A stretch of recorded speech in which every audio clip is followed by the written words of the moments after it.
Sobre preto e branco criado por Eter sublinhado Uki.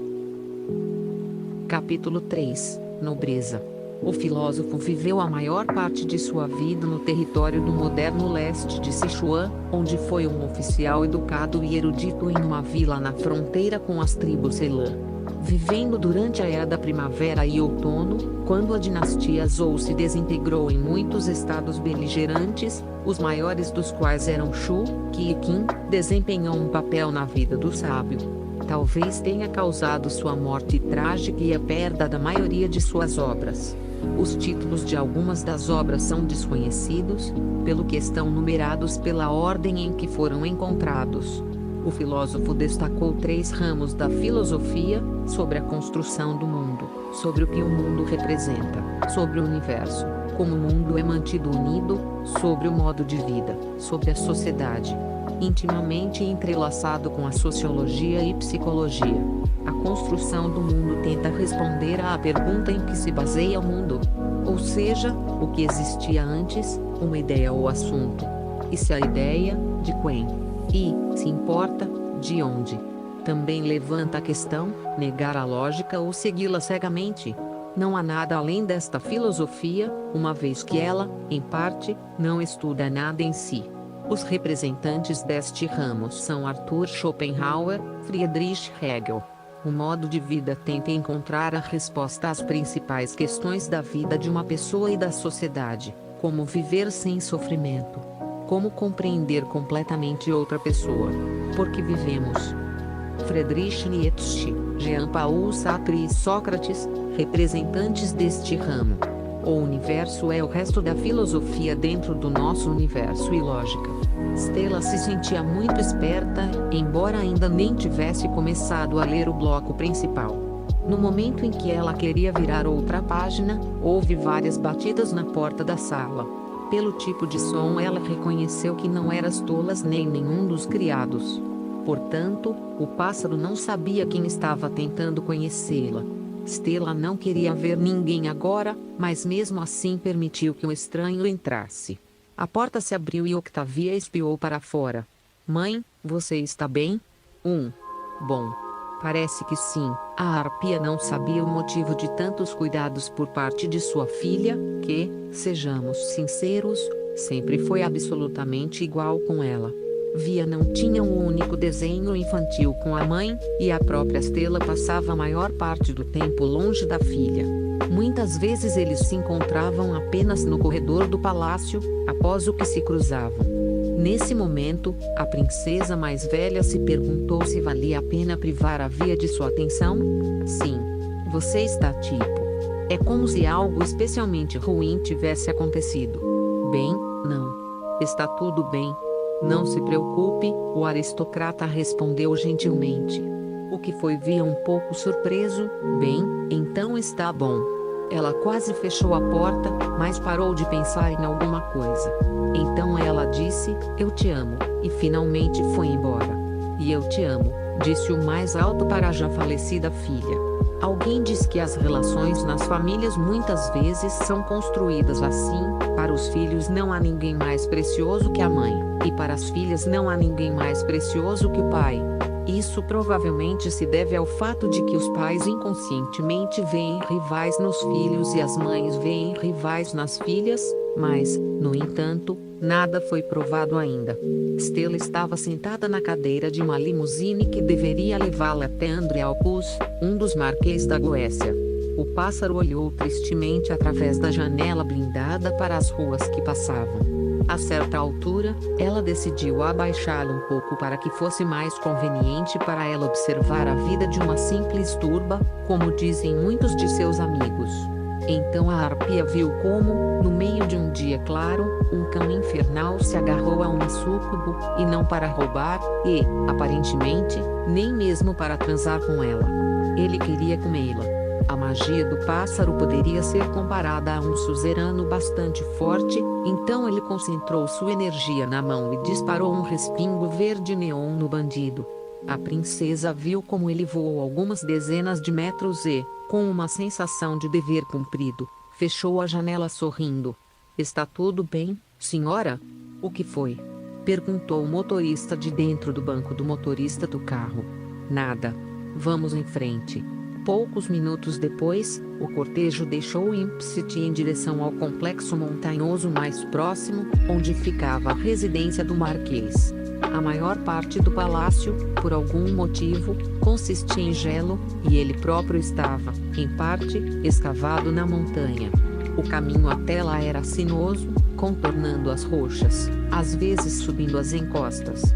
Mas então, o carro parou na escada que levava à porta do castelo, onde Stella já esperava por Andrealpus, um demônio branco parecido com um pavão, vestido com um vestido azul e uma tiara, que lembrava muito uma mulher. Stella e Andrealpus afirmam que são irmão e irmã. No entanto, isso levanta uma séria questão de que os demônios da Goetia são criações diretas de Deus. E se os caídos podem ser parentes diretos, quem são seus pais? Mas esta questão pode ficar para depois. O motorista saiu do habitáculo e abriu a porta para a patroa, estendendo-lhe galantemente a mão para ajudá-la a sair. Stella poderia facilmente sair sozinha, mas aceitou uma mão amiga. Pisando com firmeza no chão rochoso, ajeitando o vestido e cruzando as mãos atrás das costas, ela, com um passo orgulhoso, foi direto em direção ao irmão. Bem, olá, Stella, cumprimentou coquetemente a arpia coruja. Olá, como está a família? Como está a filha? Um tanto zumbeteiro, do jeito como velhos amigos fazem isso sem tentar ofender um ao outro, perguntou Andrealpus. Tudo bem? Stella desviou o olhar. Não é normal. Vejo isso em meus olhos. Deixe-me contar o que aconteceu. Stella hesitou, formulando uma frase com a qual iria confundir o interlocutor. Bem, houve uma pequena pausa. Peacock ergueu uma sobrancelha incisivamente, esperando por sua irmã. Logo Stella se recompôs e desabafou. Já pensou nisso? Por que precisamos de tudo isso? Ela abriu os braços para o lado, como se estivesse apontando para o palácio, a limusine e os mantos ao mesmo tempo. Stella, pensei que você já tivesse passado da idade em que pensamentos tão ingênuos visitam constantemente. Ele passou o braço em volta do ombro dela e a conduziu mais fundo em sua residente. Essa pergunta é axiomaticamente errada, ou seja, não exige resposta, pois até parece idiota. Bem, por quê? Ela fez uma pergunta retórica, porque vivemos milhares de anos sem fazer nada. Por prazer e fama? É inútil. Inútil e, Stella. Seu irmão interrompeu. Esses pensamentos me entediavam mesmo durante o apogeu da Terceira Internacional. Então, se você realmente me respeita, pare com essa idiotice imediatamente. A simpatia no comportamento do pavão mudou para aborrecimento. A princesa queria, como antes, concordar inquestionavelmente com ele, mas decidiu agir até o fim. A arpia se recompôs, parou no meio do corredor e, em resposta à óbvia agressão do irmão, disse: "Não fuja da resposta", ela ousou. "Desculpe, o quê? O que faz você pensar que pode simplesmente me ignorar desse jeito?" As penas dos cabelos da arpia se arrepiaram um pouco, como às vezes acontece quando discute com o marido. "Mas Stella, você sabe como se chama?" "Irmã." Ele ficou próximo a ela, sua altura superior lhe dando força nessa discussão. "Achei que você já fosse o mais forte. Você esqueceu onde você pertence?" Ele se inclinou para que seu rosto ficasse no mesmo nível do dela e perguntou em um meio sussurro misterioso: "Que tom estranho é esse?" Então a arpia decidiu voltar. "Escute, me desculpe. Não sei o que deu em mim." Tendo aceitado a capitulação da irmã, o pavão se acalmou e recuperou a antiga simpatia. Não foi a primeira vez que ele pacificou a dor de Stella. Mesmo antes de seu casamento com Stolas, assim que ela começou, como dizem, a balançar os direitos, ele imediatamente interrompeu suas tentativas de arbitrariedade. Peafol tem tanto sucesso nisso que é o único com quem Stella se comporta de forma mais ou menos amigável. Mas este encontro pode ser considerado anômalo. O pássaro não apenas levantou a voz para ele, mas também o fez sem qualquer motivo claro. "Perdoar você." mas depois acrescentou: acho que também tomei um pouco demais. Ele estava insatisfeito com o comportamento dela. Andralfo não pretendia fazer de sua irmã uma escrava obediente sob seu controle. Era antes um hábito desenvolvido ao longo dos séculos. Ele, embora em algum lugar profundo, amava sua irmã com seu amor. Embora, no entanto, tenha sido astuto, entregando-as tolas, e tudo por causa de um plano no qual, provavelmente, o próprio pavão já estava confuso há muito tempo e que definitivamente não funcionaria, já que as condições haviam mudado 10 vezes. Depois continuaram a andar pelo palácio sem criar conflitos. Passei completou. A habilidade especial e a graça das esculturas de gelo. Passei pelas pinturas do dono do palácio, mas também havia belas paisagens. Falando sobre assuntos distantes, eles se voltaram para o tema da última moda. Os altos demônios costumavam sempre seguir a última moda terrena em todos os sentidos. Numa época em que as pessoas estavam apenas aprendendo sobre a criação de gado e agricultura, elas eram apenas espíritos, às vezes vagando incorpóreas pela terra. Durante o apogeu da Grécia Antiga, eles aprenderam como usar criaturas inferiores como trabalho gratuito e impunemente. Na época dos cavaleiros e damas nobres, eles aprenderam a organizar seu poder. Foram divididos em condes, duques, marqueses, príncipes, reis. Eles criaram seus próprios exércitos pessoais, que basicamente não fizeram nada. Durante o renascimento das artes, eles copiaram das pessoas os costumes, a etiqueta e o próprio conceito de alta sociedade. Só que agora recusaram completamente aceitar o capitalismo. E tudo porque qualquer plebeu pode se tornar rico, embora com pequenas chances. O poder da burguesia e do mercado foi deixado aos pecadores, que às vezes gostavam de observar como gladiadores num coliseu.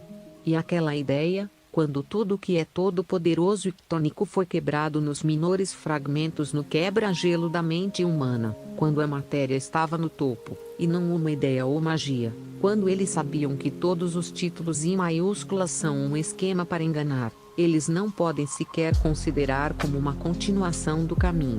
Você conhece essa ideia? Por esta razão, desde o surgimento desta ideia, os superiores têm se agarrado ao passado com todas as suas forças.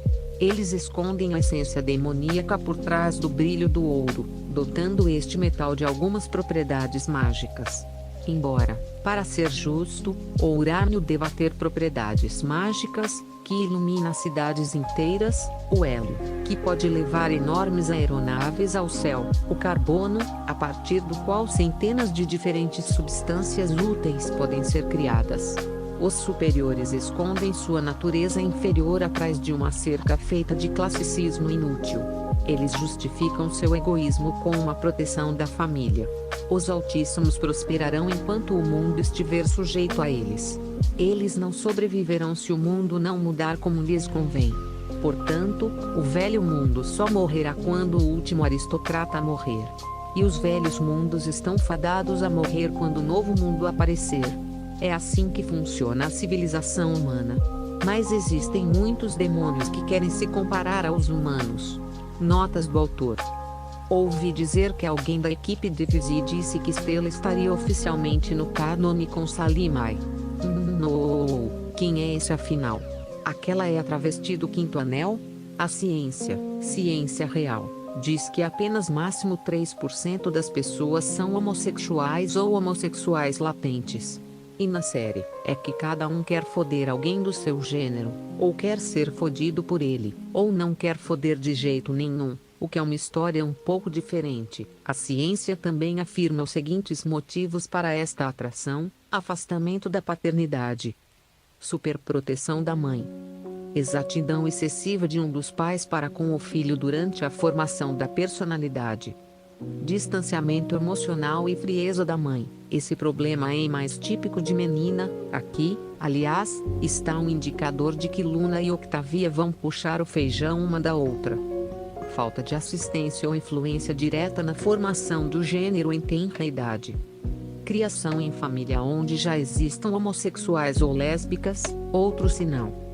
Falta de brincadeiras e atividades masculinas, para menino. falta de habilidade em jogos e atividades em equipe. Outro sinal: diferentes tipos de violência na primeira infância ou violação pura. Baixa autoestima e timidez excessiva. Outro sinal: solidão profunda, talvez também. Aborto precoce, para meninas. Falta de contato com os pais durante os períodos de crise da vida. Pessoalmente, minha opinião é que o amor entre pessoas do mesmo sexo é apenas um fetiche comum que saiu do controle no contexto de ondas de revoluções sexuais. Mas e o show? É o show deles. É mal quando o movimento LGBT tenta penetrar em todo o lado, mesmo onde não é solicitado ou esperado. Mas quando cria conteúdos próprios, como, por exemplo, foi com a série Steven Universe, que até, segundo quem sabe, acabou por ser excelente, isso não é mal, se não tivermos em conta os princípios promovidos no conteúdo. Se Luna e Octavia realmente se tornarem amantes, eu enlouquecerei. Capítulo 4, Mundo Estranho e Cara Estranho. Notas do autor. O que eu tinha medo aconteceu. Misturei as obras e coloquei um novo capítulo do Preto e Branco no Starsky. Mas rapidamente corrigi tudo. Como resultado, a visita correu normalmente. Não havia nada fora do comum. Se assim for, é claro que isso pode ser dito sobre os limites da originalidade de Andrea Pulse e de suas posses. Mas a visita foi apenas uma testemunha marcante, mas existencialmente Stella sentiu uma leve irritação irracional, aumentando a cada minuto de sua permanência com o irmão. Ela não conseguiu determinar um motivo inequívoco, talvez fosse apenas excesso de trabalho. A arpia estava quente e fria ao mesmo tempo, assim como o vestido era incomumente justo e restringia os movimentos.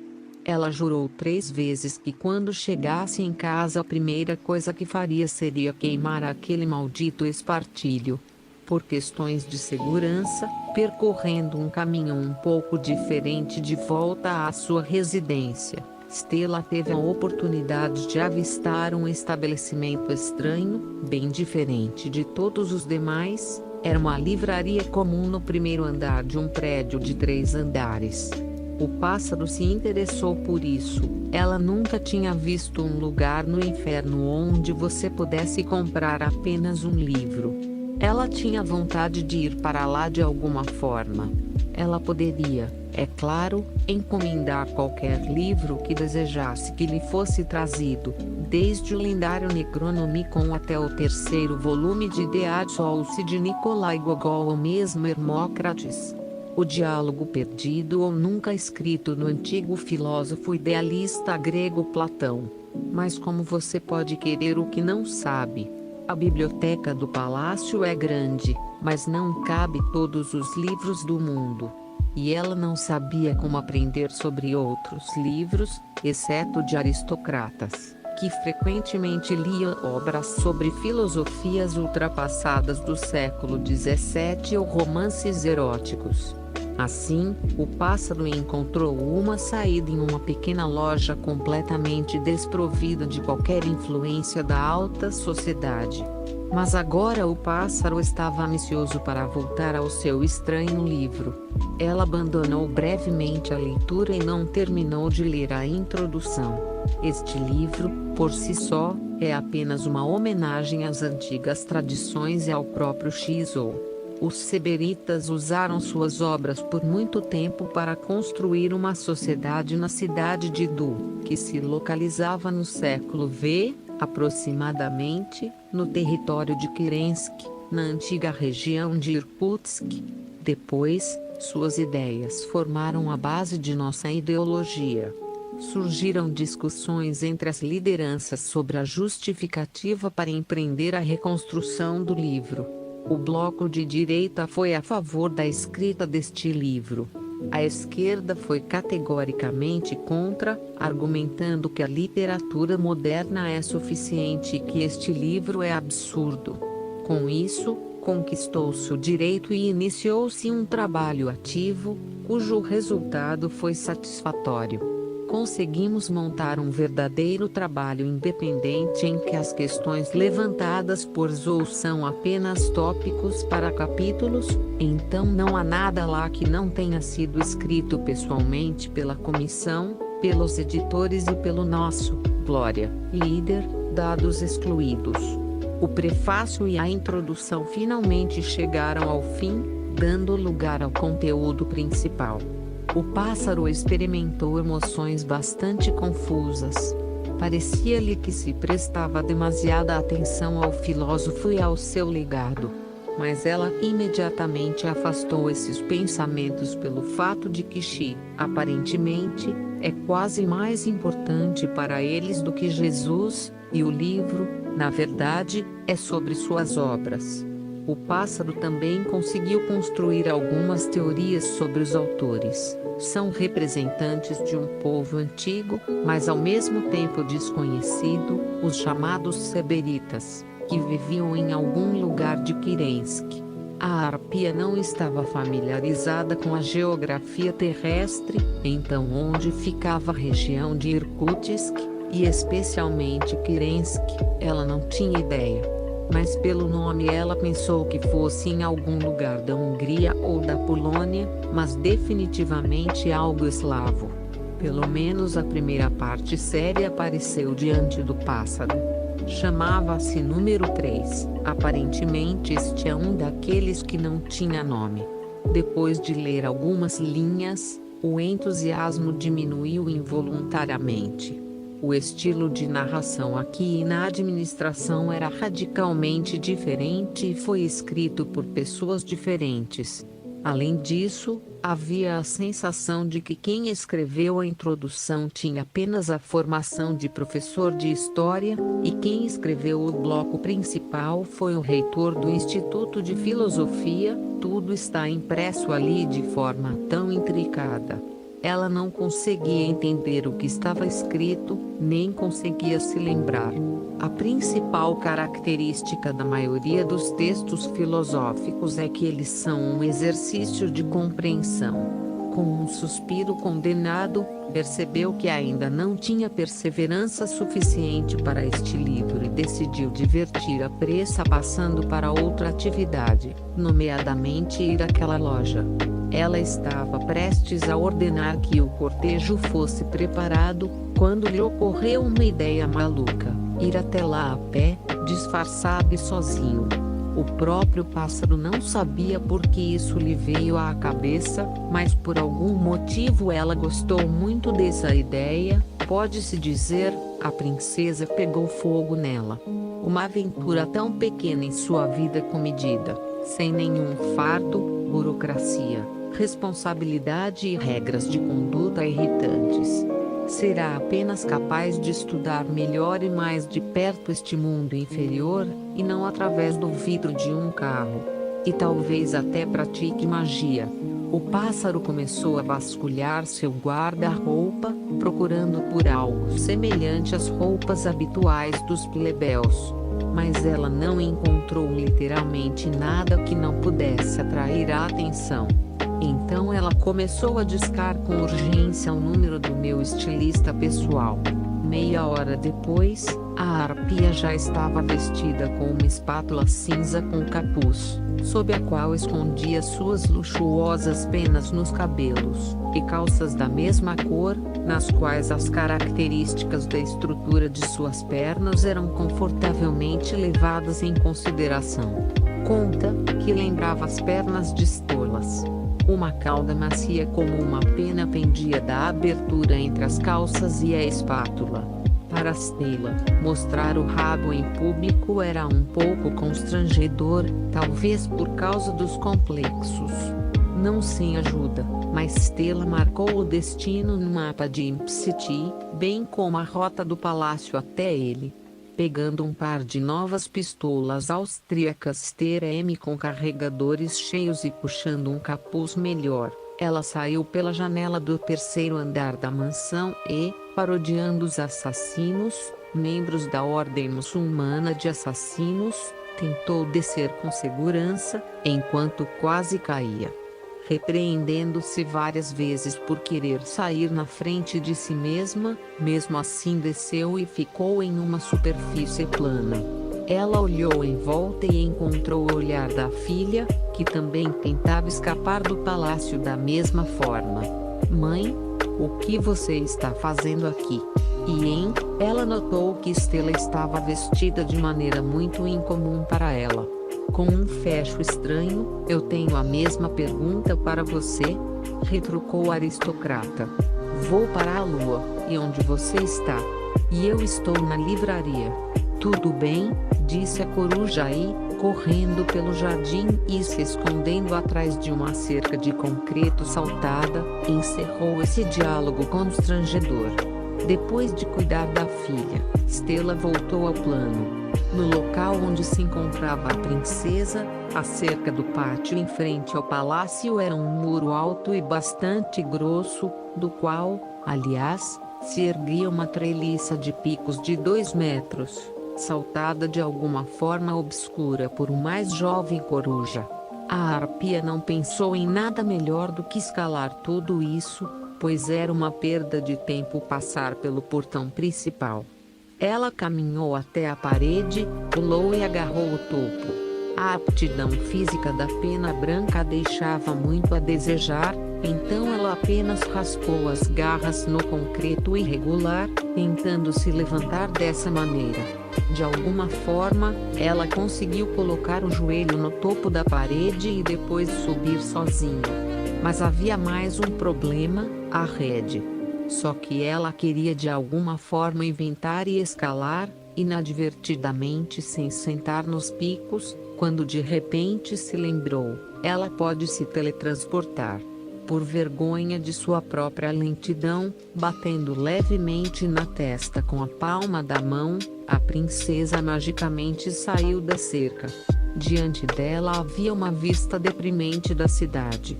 Entrando nos limites da cidade e andando um pouco pelas ruas, a ave abriu um mapa de bolso e percebeu que já havia se perdido. Stella nem sabia em que rua perto do palácio ela estava. Ela ficou estupefata até pelos becos entre as casas. A princesa não conseguia entender se eram ruas separadas ou esse tipo de rodovia. Olhando em volta, ela percebeu mais uma coisa: ela não sabia o caminho de volta para o palácio. Aparentemente, é assim que se faz sentir a sua crítica topográfica sob a crítica topográfica. Desorientação topográfica é entendida como a absoluta incapacidade de uma pessoa navegar no terreno mesmo com um mapa, o que muitas vezes é acompanhado pelo medo de se perder. Uma grande variedade de criaturas passou por ela, algumas das quais tiveram que levantar a cabeça para ver a princesa por inteiro. Felizmente para o pássaro, os 99 habitantes do inferno, desde o mais alto, conheciam apenas reis e, bem, talvez alguns príncipes. Então, se ela saísse sem disfarce, apenas alguns a reconheceriam. Provavelmente não existe o menor artigo sobre isso na Wikipedia, análogo local da Wikipedia. Além disso, Impsit é conhecida como uma das cidades mais seguras do inferno. Entre a população da cidade, além dos diabinhos, que ocupavam sólidos 70% da população de toda a cidade dos diabinhos, que deu o nome a esta cidade, havia também vários súcubos, cães de caça, íncubos, mas raros pecadores foram distinguidos por uma grande variedade. Suas imagens, muitas vezes, eram personificações de um animal, de um fenômeno, de um objeto e, às vezes, de tudo isso junto. Uma vez ela conheceu um homem com uma chave de gás em vez de uma cabeça e uma garota que parecia um Dia dos Mortos mexicano. Em geral, a configuração da aparência dos pecadores lembra a configuração da aparência dos demônios superiores. Eles também não se parecem muito com o resto dos habitantes do inferno, e também são personificações de alguma coisa. Stolas é a personificação de uma coruja, Lúcifer é uma cobra, Andreopoulos é gelo, diamantes e um pavão. A princesa até conheceu um superior que parecia uma estrela de ferro de 5 pontas. Literalmente. Era apenas um pentagrama flutuando no ar. Mas Stella não sabia se era um cisne ou algum outro pássaro. Enfim, o pássaro já está cansado há uma hora, como dizemos, inchando pela cidade e resolveu sentar no banco de um ponto de ônibus abandonado, limpando deliberadamente com a palma da mão toda a sujeira invisível da superfície das tábuas localizadas sob a cobertura. A mulher de barbatanas brancas queria relaxar, quando um estranho pecador apareceu no horizonte com uma jaqueta escura com capuz e calça escura, que parou os transeuntes com uma pergunta em latim cisne givan.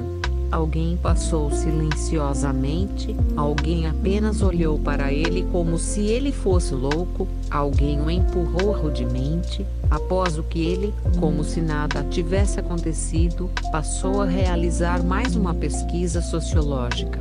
Stella esperou até o fim que ele não anotasse e passasse, então apertou ainda mais o capuz, mas suas esperanças foram destruídas pela mente paradoxal desse estranho. Simplificando, ele se aproximou dela e fez exatamente essa pergunta. A harpia involuntariamente olhou para seu rosto e viu que ele era um jovem pecador suspeito de aparência humana, de boa aparência. Ele tinha olhos verdes e cabelos castanhos desgrenhados. Pode-se até dizer que se trata de um homem, não possui nenhum traço demoníaco. Até o tom da pele era humano. Stella deve admitir que nunca viu uma pessoa viva em sua vida. Bem, isto é, ainda não no inferno. O pássaro apenas desviou o olhar e, fingindo ser surdo e mudo, ficou em silêncio, tentando não atrair ainda mais atenção para si. O estranho, como ela esperava, não ficou muito tempo por perto e seguiu seu caminho, deixando para trás apenas dúvidas e mal-entendidos. Então ele parou, como se lembrasse abruptamente de algo e, por algum motivo, tirando o capuz, continuou. Por mais estranho que pareça, a princesa, por algum motivo, foi convencida por uma voz interior de que aquele pecador era inofensivo e poderia ajudá-la no percurso. Mas para ter certeza, ela decidiu segui-lo discretamente e testá-lo um pouco antes de perguntar. Sim, alguém pode dizer que Stella complica tudo para si mesma, mas você mesmo sabe que o caminho mais fácil é o caminho para os fracos. O pássaro levantou-se e começou a caminhar de forma descontraída pelo mesmo caminho do estranho. Depois de algumas dezenas de entrevistas, a princesa decidiu abordar esse excêntrico, mas todos os planos foram violados por um demônio armado que caiu de um poste bem em sua cabeça, que, esquivando-se e agarrando seu pescoço, colocou uma pistola na parte de trás da cabeça do aristocrata.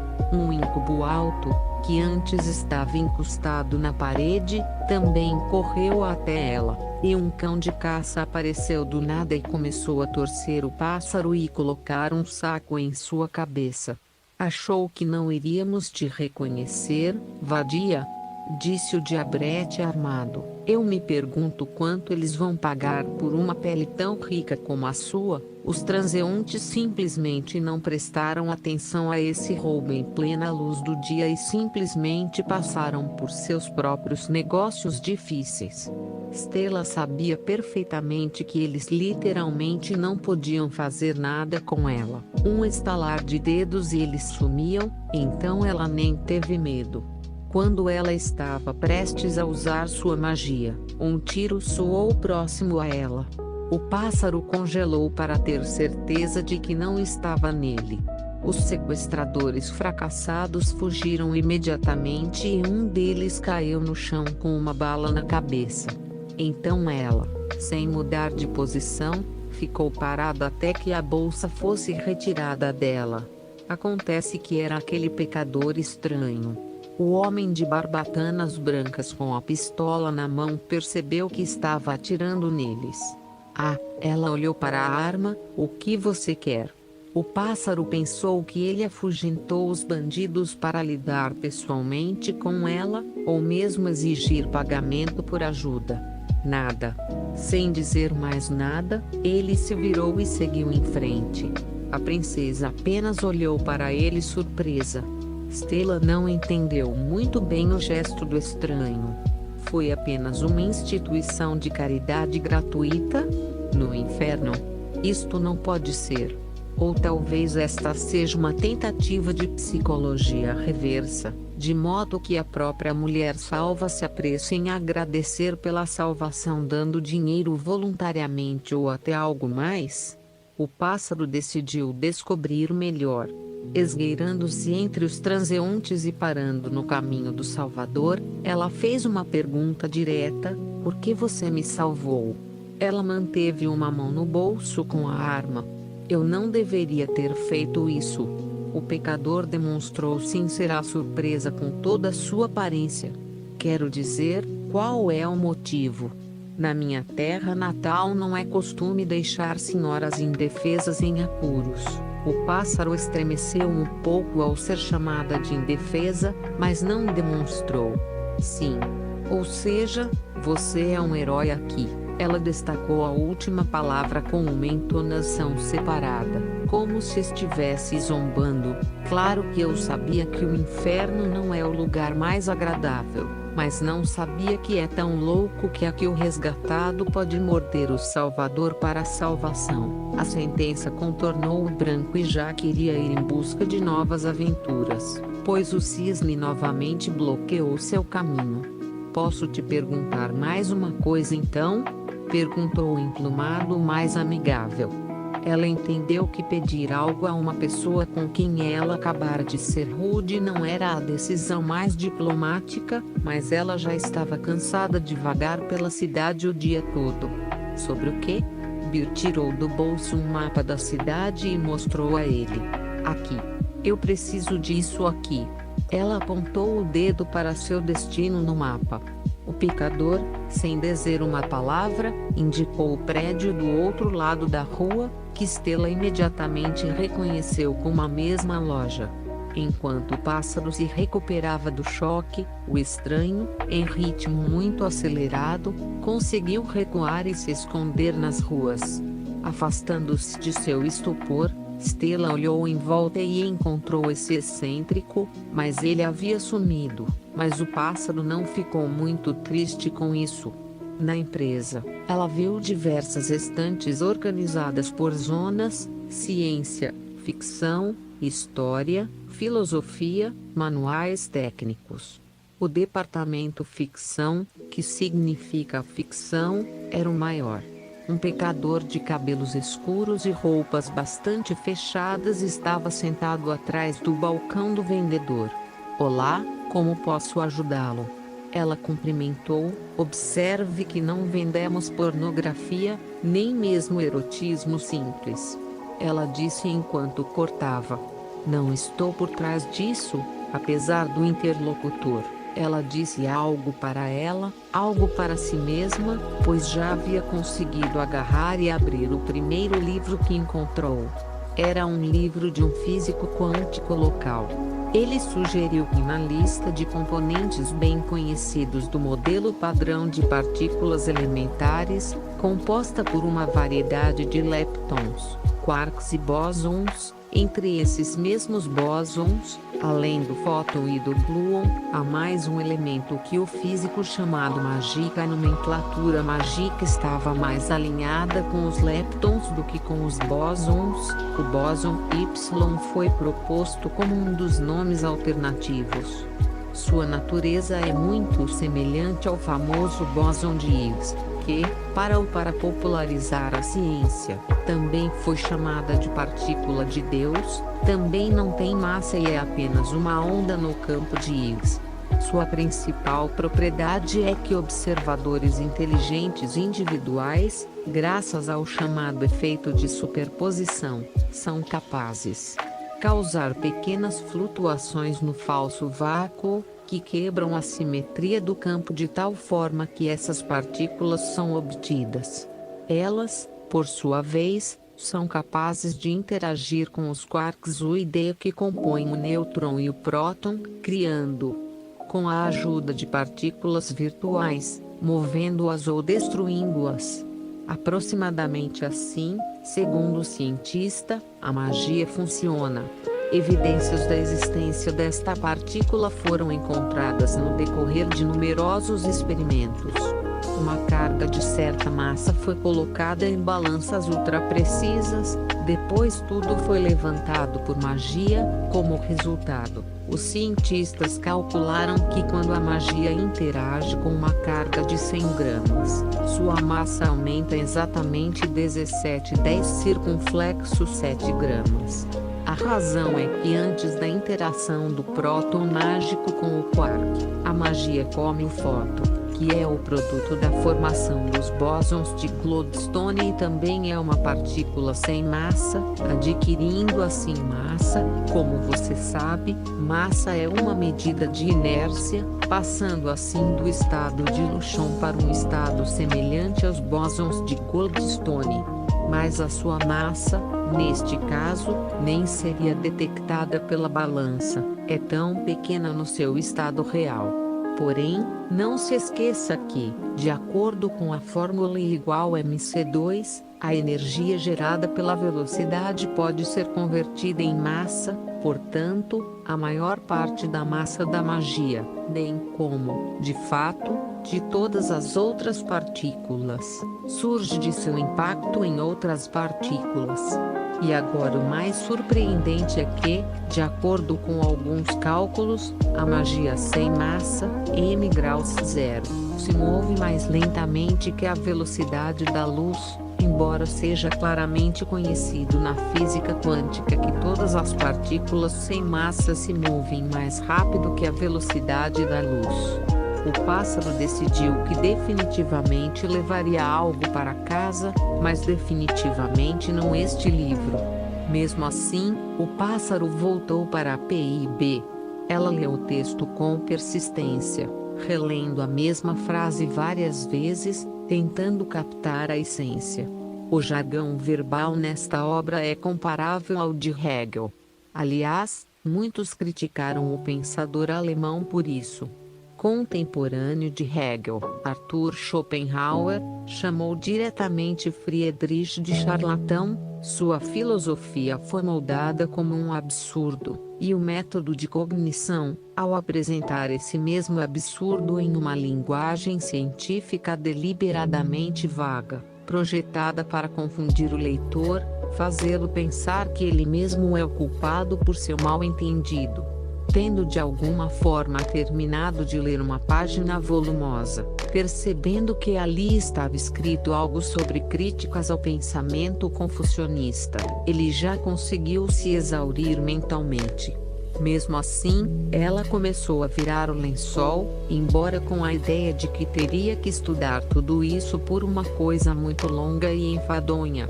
No entanto, toda a página seguinte estava em branco. Não havia literalmente nada ali, exceto uma frase em uma língua terrena desconhecida para Stella, porque me deparei com uma galinha tão estúpida. Assim que ela piscou, o texto apareceu na página. Novamente tudo estava em letras e linhas, mas a estranheza não parava por aí. Stella não conseguiu fugir da surpresa porque estava completamente paralisada. O corpo do pássaro ficou congelado e não obedeceu à princesa. Ela não conseguia nem mover os olhos. A arpia, além do horror animal, sentiu como se todo o ódio do mundo tivesse caído sobre ela. Pouco tempo depois, o pássaro começou a perder o contato com a realidade e a compreensão do que estava acontecendo. E o corpo começou a viver sua própria vida. Agora não era mais Stella, mas outra pessoa. Notas do autor. Eu amo filosofia.